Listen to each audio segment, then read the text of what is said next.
आपल्याकडं दूरध्वनी यंत्रणा आहे।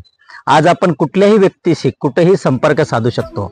संपर्क साधण्यामुळे आपण आपल्या प्रत्येक व्यक्तीच्या संवादामध्ये आहोत, परंतु आपुलकीचा संवाद राहिला आहे का?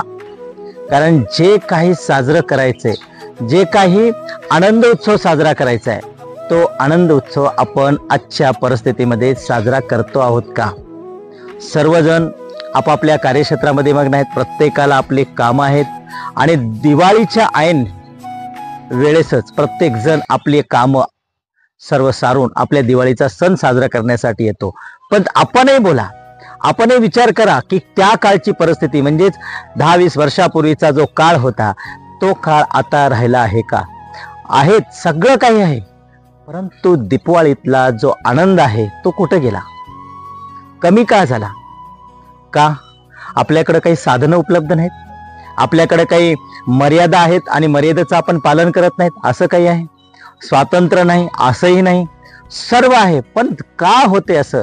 याचं कारण शोधणंही गरजेचं आहे। कधी शोधायचं? आत्ता शोधायचं? अरे, सर्व काही करायचं ते आनंदासाठी करायचं। दिवाळीच्या सणामध्ये सगळे माणसं जमले पाहिजे, आपले जवळचे आपुलकीचे नातलग आपल्याकडे आले पाहिजे, सगळ्यांनी मिळून ते साजरं केलं पाहिजे। हे कधी आनंदानं साजरं होणार? काळाच्या ओघात शेतकरी कामात आहे। ग्रामीण भागामध्ये दिवाळी साजरी करायचं म्हटलं की शेतामध्ये कामं आहेत।